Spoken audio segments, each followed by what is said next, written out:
चलिए अगले प्रश्न की तरफ चलते हैं।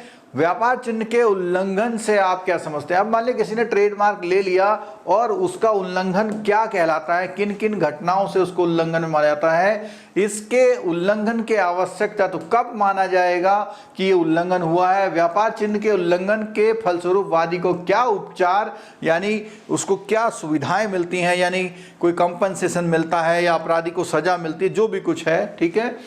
वादी को एक ऐसे वाद में क्या सिद्ध करना चाहिए तथा प्रतिवादी को क्या बचाओगे, यानी वादी का मतलब जो कहेगा कि भाई इसने मेरा व्यापार चिन्ह का उपयोग कर लिया है उसको क्या क्या सिद्ध करना पड़ेगा, और जो कहेगा नहीं किया है उसको क्या क्या करना। तो इस प्रश्न के उत्तर को विस्तृत रूप से आइए समझते हैं।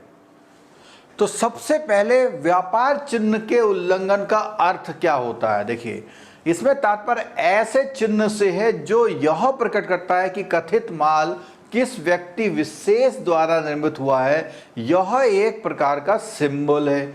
व्यापार चिन्ह के बारे में बात हो रही है।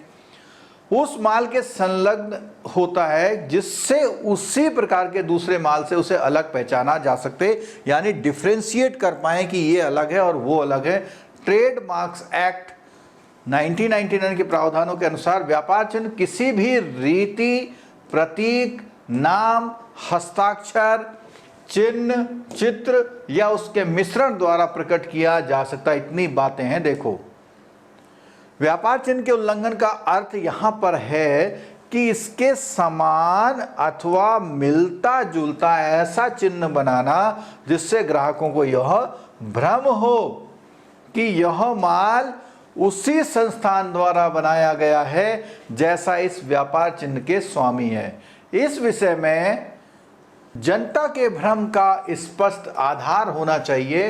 केवल संभावना मात्र से कोई दावा नहीं लाया जा सकता। असली व नकली चिन्ह में पूर्ण समानता होना आवश्यक नहीं है। दावा मतलब मिलता जुलता भी मान लेते हैं कि ट्रेड चिन्ह का वो है, ठीक है।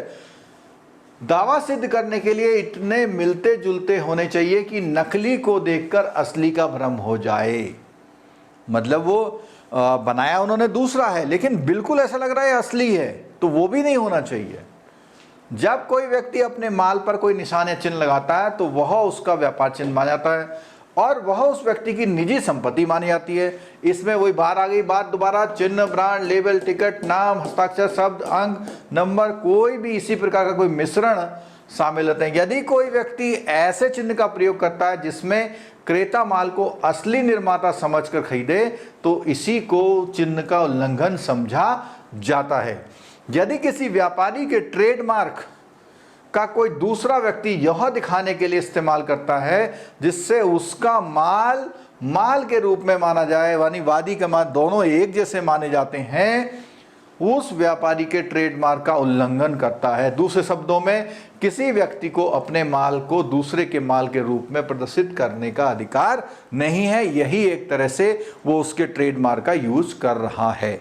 जहाँ तक बात करें इंग्लैंड और भारत में, ये लगभग जो इसकी कानून है वो लगभग एक जैसे हैं। तो इसमें जो है देखिए, इंग्लैंड में 1938 का एक्ट है तथा भारत में 1958 का ट्रेडमार्क एक्ट के अंतर्गत ट्रेडमार्क का स्वामी अपना ट्रेडमार्क पंजीकृत करा सकता है और पंजीकरण के फलस्वरूप पंजीकृत ट्रेडमार्क उस व्यक्ति की अमूर्त संपत्ति, इनटेंजिबल एसेट हो जाती है।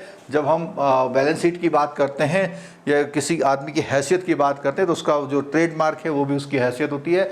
उससे उल्लंघन होने पर वह कार्रवाई कर सकता है। व्यापार चिन्ह की कार्रवाई करने के लिए दोनों चिन्हों की वास्तविक भौतिक समानता का आवश्यक होना चाहिए। वास्तविक तथा भौतिक समानता का होना आवश्यक नहीं है। चिन्ह के उल्लंघन के आवश्यक तत्व, अब अगर वो उल्लंघन कर रहा है तो कौन कौन से इसेंशियल्स हैं जिसकी वजह से माना जाएगा कि उल्लंघन कर रहा है, इसको इन्फ्रिंजमेंट भी बोलते हैं। ट्रेडमार्क के उल्लंघन की कार्रवाई के लिए ये बातें सिद्ध करनी है। जैसे हमने पहले ही बात कही थी, वादी को क्या सिद्ध करना है और प्रतिवादी को क्या सिद्ध करना है, आवेदक को क्या सिद्ध करना है, वादी को, ठीक है। व्यापार चिन्ह असली था अर्थात उसने किसी अन्य व्यक्ति के व्यापार चिन्ह से नकल नहीं किया गया, तो उसे बताना पड़ेगा नहीं भाई हमने किसी का नकल नहीं करा, हमने अपना बनाया है। दूसरी यह कि जिस माल पर व्यापार चिन्ह का प्रयोग किया गया था वह बिक्री की दशा में थी, वह बिक्री की दशा में थी। अगली बात इसमें आती है कि प्रतिवादी ने अपनी वस्तुओं को वादी की वस्तुओं के रूप में बेचने के इरादे से व्यापार, मतलब केवल व्यापार चिन्ह नकल करके क्या होगा, क्यों नकल कर रहे हैं, जिससे हम अपना माल वो माल समझ के बेच सकें। व्यापार चिन्ह से जनता को धोखा होने की संभावना चाहिए। ठीक है, तो अब देखो फिर इसको रिवाइज कर ले रहे हैं हम इसमें। पहली बात है क्या कि चिन्ह से नकल नहीं किया गया है, किसको, उसको बताना पड़ेगा नहीं मैंने नकल नहीं किया। दूसरी बात, वह बिक्री की दशा में थी। अगर बिक्री की दशा में नहीं है तो भी क्या करना है, क्योंकि फायदा तो तभी होगा ना। तीसरी बात, अपने वस्तुओं के रूप में वो क्या कहेगा कि भाई मैं इस वस्तु को उस वस्तु के रूप में बेचता हूं। ठीक है, और चौथी बात है कि धोखा होने की संभावना, जिससे वह प्रतिवादी के माल को वादी के माल समझकर खरीदते थे, ऐसी संभावना भी होनी चाहिए। अब ये एक डिसीजन हुआ है, देखिए उपेंद्र ब्रह्मचारी बनाम यूनियन ड्रग कंपनी में 1926 में कलकत्ता में 8237 नाम है इसमें। मैं उपेंद्र नाथ एक प्रसिद्ध डॉक्टर था, उसने काला अजार नामक बीमारी के इलाज की खोज की, जो एक सफेद व पीले रंग का मिश्रण था, जिसे डॉक्टर उपेंद्र नाथ ने यूरिया स्टीवेमीन नाम दिया। यह वस्तु का वर्णनात्मक नाम नहीं था और न ही इसकी कोई अर्थ था। उसने प्रतिवादी के खिलाफ प्रतिषेधात्मक आदेश, क्या है, प्रोहिबिटरी, यानी कि वो यूज ना कर पाए का वाद दायर किया था।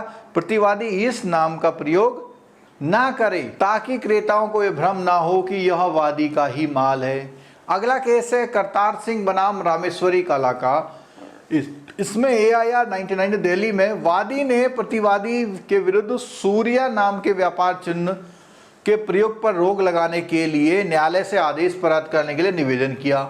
वादी का कहना था कि प्रतिवादी का व्यापार नाम और व्यापार चिन्ह उसके व्यापार चिन्ह से मिलता जुलता है। न्यायालय ने सूर्य नाम के व्यापार चिन्ह पर रोक लगाने से इनकार कर दिया, क्योंकि प्रतिवादी का व्यापार चिन्ह वादी के व्यापार चिन्ह से भिन्न था। प्रतिवादी के व्यापार चिन्ह में सूर्य का पूरा गोला आकार बना हुआ था, जिसके चारों ओर किरणें निकलती हुई दिखाई गई थी और बीच में आंखें, नाक, मुंह बना हुआ था, कुछ इस तरह का कुछ बना हुआ था। जबकि वादी के व्यापार चिन्ह में सूर्य आधे आकार का बना हुआ था, जिससे बाहर की निकलती हुई लाइनें बनी हुई थी। दोनों के व्यापार चिन्ह एक दूसरे से भिन्न थे और विवेकशील व्यक्ति को इससे भ्रम या धोखा नहीं हो सकता था। दोनों व्यापार चिन्ह एक ही तरह के हैं, अतः प्रतिवादी को व्यापार चिन्ह प्रयोग करने से नहीं रोका जा सकता। यानी कि वो जज ने मान लिया कि भाई दोनों अलग अलग है, कोई भी एक आम कॉमन आदमी जब है हाँ ये अलग है और ये अलग है, इतनी भिन्नता उसमें थी, बिल्कुल आराम से आप उसे पहचान सकते थे। अगला केस लेते हैं, आपको बहुत मालूम होगा, SBL लिमिटेड बनाम हिमालयन ड्रग कंपनी। ये 1998 का दिल्ली का केस है। में कहा गया व्यापार चिन्ह के उल्लंघन दवाइयों के व्यापार में भी लागू होते हैं, यद्यपि कुछ अतिरिक्त तथ्य ध्यान में दिए जाते हैं, क्योंकि दवाई डॉक्टर के पर्चे पर प्रदान की जाती है, इसलिए इन केसों में धोखा खाने की कम संभावना होती है। यानी डॉक्टर जिस नाम और ब्रांड को लिख रहा है तो वही आपको लेनी है। दवाई विक्रेता वही दवा उपभोक्ता को प्रदान करता है जो डॉक्टर ने अपने पर्चे पे लिखी है। इसमें प्रस्तुतवाद में विरोधी लिव 52 एक दवाई है जो लीवर के लोग पेशेंट खाते हैं, उसे पता होगा आपको, के लिक्विड होता है, के नाम से जिगर की दवा बनाता था। दूसरा विरोधी लिव टी नाम से, अब देखो सिमिलर हो रहे हैं, जिगर की दवा बनाता था। दोनों में शब्द लिव कॉमन था। जिगर का की सैकड़ों दवाइयां मार्केट में चल रही हैं और सभी पर लिव शब्द जरूर लिखा होता है, क्योंकि लिव लीवर से लिया गया है, अतः शब्द पर लिव कॉमन शब्द हो गया। न्यायालय ने पाया कि यद्यपि लिव 52 और लिव टी में समानता पाई जाती है, फिर भी लिव 52 और लिव टी दोनों ये जो है अलग अलग हैं, उसमें कोई भी निषेधाज्ञा का पाने का अधिकारी नहीं है। तो इस केस में कुछ समानता थी, लेकिन पूर्ण रूप से समानता नहीं थी। चलिए अगला केस लेते हैं। अगला केस में रूपा एंड कंपनी बनाम डाउन मिल्स कंपनी 98 दिल्ली में क्या हुआ, देखिए, अपना शब्द डॉन पंजीकृत कराया और वह अपना शब्द डॉन हॉजरी 40 वर्ष से प्रयोग कर रहा था। रूपा नाम से अपनी बनियान बनाता था। प्रतिवादी भी हौजरी प्रोडक्ट का व्यापार 25 वर्ष से कर रहा था और वह डॉन हौजरी के नाम से व्यापार करता था। ठीक है, अब देखिए DAWN और DON, वादी को लगा कि प्रतिवादी ने उसके अधिकार का उल्लंघन किया है, उसने जो है अपने खिलाफ निषेधाज्ञा का दावा पेश कर दिया।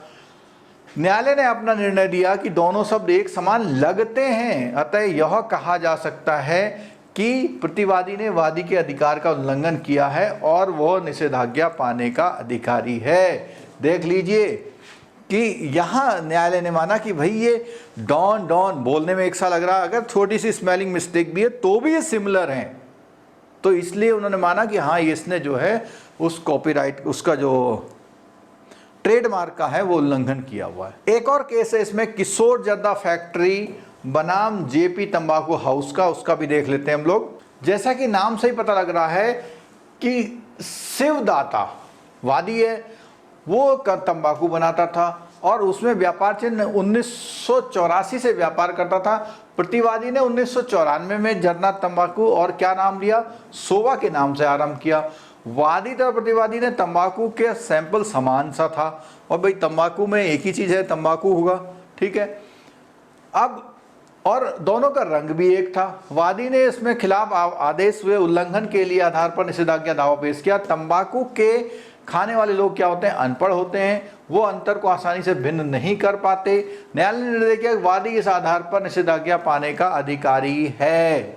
अब देखिए कि दोनों के नाम में बड़ा अच्छा डिफरेंस दिखाई दे रहा है, लेकिन क्योंकि वो आम आदमी नहीं उसको वो कर सकता, तो कंपनी उसका फायदा ना उठा ले, तो इस आधार पर निर्णय लिया गया कि नहीं भाई वो निषेधाज्ञा का अधिकारी है। ठीक है, अगले केस की तरफ चलते हैं। सेनर लिमिटेड बनाम जग सोनपा फार्मास्यूटिकल। इसमें क्या हुआ है, वादी ने एक औषधि बनाता था, दवाई, उसने अपनी औषधि को बेचने का काफी प्रचार स्वयं तथा विज्ञापन के द्वारा किया। वादी ने 1992 में अपने व्यापार चिन्ह का प्रार्थना पत्र पेश किया, तो प्रतिवादी ने 1995 में सेफ्लॉक्स नाम से दवाई, अब देखिए यहाँ पे देखो सेल्फ्लॉक्स है और इसमें है सेफ्लॉक्स, ठीक है, तो वो दोनों एक से लग रहे हैं। अब उसमें क्या निर्णय किया है, उसमें क्या है कि यह नियम कि जो व्यक्ति किसी व्यापार चिन्ह का पहले से प्रयोग कर रहा है वह उसको प्रयोग करने का अधिकारी है। न्यायालय ने निर्णय दिया कि चूंकि वादी पहले से व्यापार चिन्ह का प्रयोग कर रहा है अतः निषेध। अब इसमें क्या बात है, देखो दोनों पक्षकारों में किसी का भी व्यापार चिन्ह अगर पंजीकृत होता तो पंजीकृत वाला ये दोनों का नहीं था, तो दोनों में से जो पहले से प्रयोग कर रहा था तो उसने वो जो जिस नाम से वो यूज कर रहे थे वो एक से माने गए। केवल एल का फर्क है, यहाँ पे देखिए केवल यहाँ पे क्या है, एल का फर्क है। अगर एल और हो जाता तो ये हो जाता, ठीक है। तो इसमें ये माना गया कि हाँ ये क्योंकि दोनों पंजीकृत नहीं है तो जो पहला वाला था उसको निषेधाज्ञा का अधिकार दिया गया। चलिए अब बात करते हैं कि वादी को उपलब्ध अधिकार कौन से हैं। जो वादी है उसको क्या अधिकार उपलब्ध है, तो व्यापार चिन्ह में निम्नलिखित उपचार उपलब्ध है। अगर उसको कोई मतलब हेल्प होनी है तो क्या होगी, तो उसमें बोला सबसे पहले क्या बोला हुआ है, प्रतिवादी के विरुद्ध न्यायालय द्वारा निषेधाज्ञा प्राप्त कर सकता है कि वो उसका यूज नहीं करेगा। इसमें उसे सिद्ध करना चाहिए कि व्यापार चिन्ह के इस उल्लंघन से जनता को भ्रम में पड़ने की आशंका है। दूसरी, पहली बात तो निषेधाज्ञा है, एक पॉइंट। दूसरा क्या है, उसे हर्जाना डैमेज भी मिल सकती है, उसका दावा लाएगा और हानि की पूर्ति के लिए होगा जो इस दुष्कृति द्वारा वादी को उठानी पड़ी उस लाभ के लिए जो प्रतिवादी अनुचित कार्य द्वारा प्राप्त किया गया है। तो दो बातें हुई, एक तो निषेधाज्ञा और एक डैमेज, दो बातें इसमें निकल के आई। अब प्रतिवादी के लिए बचाव क्या उपलब्ध है, भाई वादी को तो वो मिल जाएगा जो भी रिलीफ होगी, तो प्रतिवादी को उपलब्ध बचाव क्या है, इसमें क्या है, पहला है कि वादी को इस व्यापार चिन्ह का कोई अधिकार नहीं है।